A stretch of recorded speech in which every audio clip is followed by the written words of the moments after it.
What's up, guys? So we've got a special video for you today. So we've been doing keto for 1 year. So initially we were only going to do keto for like 6 to 8 weeks, give it a try, see if we can lose a couple of pounds, and then just go back to what we were doing before, which we thought was healthy, right? Clearly, after doing it a couple months, we fell in love with this lifestyle, wanted to keep doing it, felt amazing, loved the results. And so we're curious on what keto has done to our bodies. So specifically for this video, to my body, on the outside, some of the things that you can observe, but then also the inside. And so tomorrow, I'm gonna be doing some tests, some blood tests, urine tests, things like that, so I can get a breakdown of these different indicators of my health. Am I dying? Am I thriving? I mean, I think a lot of people have that question doing keto. So long term, is it healthy for you? Can you do it long term? That's what we're gonna find out in this video. And hopefully this will be part one of 2 videos if I can convince Meg to get her results as well. Okay, first of all, you didn't just have a baby a few months ago. And secondly, I don't even weigh myself right now, let alone go and take a bunch of tests that are gonna give me detailed breakdowns of all the flaws in my body. I just don't think that's productive for me right now. For me, it's more about how I'm feeling and living my optimal life. And I know that keto helps me to do that. And that's totally okay. A lot of people feel that way. These tests are definitely not necessary. You don't have to do them. I'm just at the point in my journey that this will be more helpful than discouraging. Gym performance. So that was something I had questions about when I first started keto. And so looking back over the past year, I've been consistently working out for like 2 to 3 times per week at the gym. And I also play basketball a couple times per week. And so I've only gained about 5% on my 1 rep max for bench and squats, which really bummed me out at first because that's not very much. And I've been working really, really hard.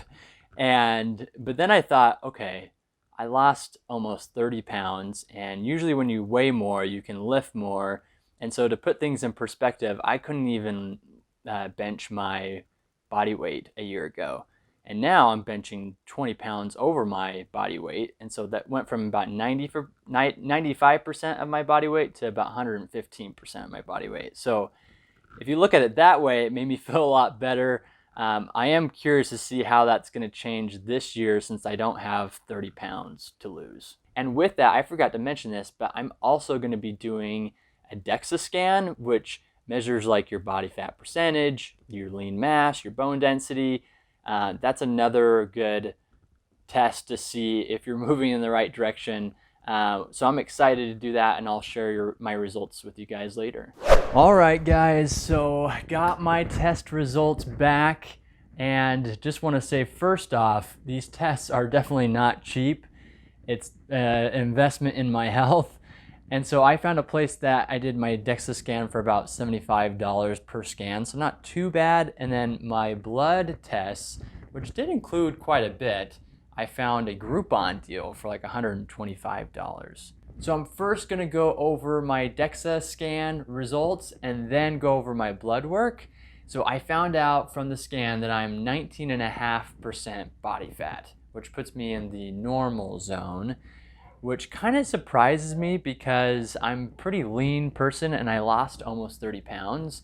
And so if I would have taken this test a year ago, I probably would have been, assuming that I lost 30 pounds of fat, that would have put me about 30% body fat, which for my demographic would be considered to be obese. Obviously, I've made a lot of good changes over the past year, but what kind of damage did this cause my body? And even though I didn't necessarily look fat, I still had the risks that are associated with higher body fat percentage.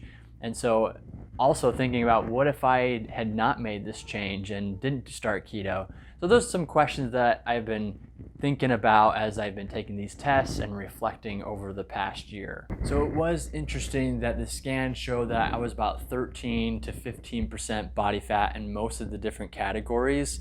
My waist was my lowest body fat percentage, which doesn't surprise me too much because I've lost about 5 inches off my waist, mainly because of starting keto. And then my worst body fat percentage, the highest, was in my legs, which was about 23 to 24%. So at least I know where my weakness is and where I need to improve on. So it was definitely worth doing the scan and spending this money. It was valuable for me to get this information. I do wish that I would have done it before I started keto because I don't really have anything to compare it to. And so if you're just starting out, or even if you're early on in your body composition change journey, then I would recommend do it. That way you can see some of the progress, because a lot of times you step on the scale and it may not be reflective of some of the progress that you're making, because you're losing fat, but you're also gaining muscle most likely if you're working out. So I think it's a better indication of you moving in the right direction when you're looking at something like this. All right, so now to my lab results. And first I want to say I'm not a doctor, and in no way am I trying to give medical advice, just sharing my own personal experience. I don't want to be too analytical and get too into the weeds, but I do want to share some of the thoughts I have and what I've learned, because maybe you'll have a similar experience that I did, and hopefully this will be helpful to you.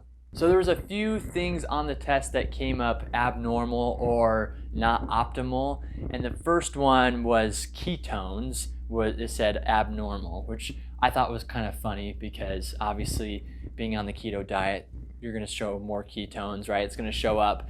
And then I also had insufficient vitamin D, which kind of makes sense because I'm very rarely outside. I work indoors.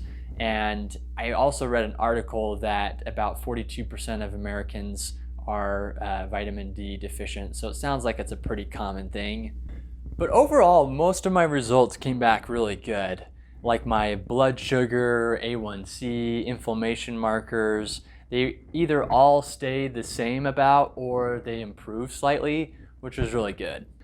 All right, so the main thing that I wanted to talk about on my blood results is my cholesterol. So it skyrocketed, and I'm not talking about just a little bit. It went up by like 35%. So, and I already had high cholesterol, so it was like 215 before, and it went up to 290. And specifically, my LDL cholesterol is what skyrocketed, which we hear often as being the bad cholesterol. And so that did concern me quite a bit. I don't want to die of a heart attack early or anything like that, but I feel like there's got to be an explanation, because I feel really good, feel healthy. This is the best I've ever felt. And so decided to do a little bit more research and found out that most of the time when people start keto or low carb diet, their LDL and total cholesterol will go up, but then after they've been on the diet for a while, it usually start come down. But there is a group of people that their cholesterol skyrockets and stays high, and they're referred to as hyper-responders. And so I wanted to do more research on that, and I found a guy named Dave Feldman, and he's pretty well known in the low-carb keto community, and he basically has done a ton of research around hyper-responders or lean mass hyper-responders.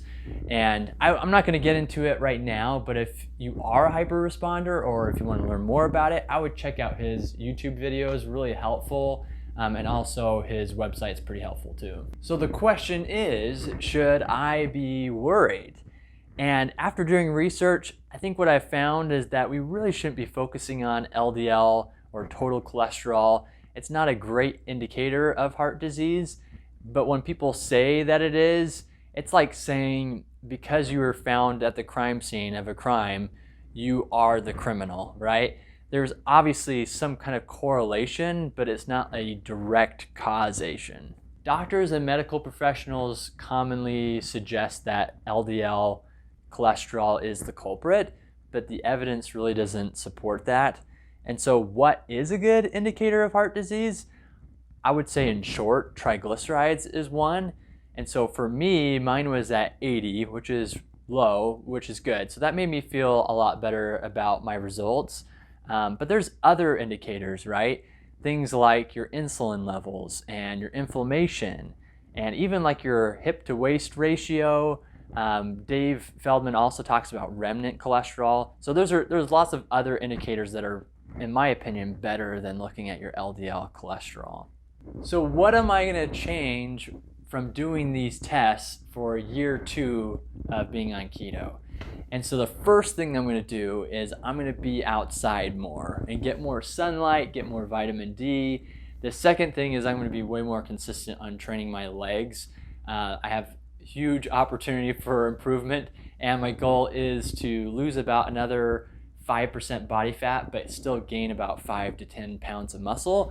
I think that's realistic, so we'll see how that goes. And lastly, I want to start tracking these tests and my body reactions to different things more consistently. So some of these tests I'm probably going to do every year, and then some of them I might do like every other year or every few years.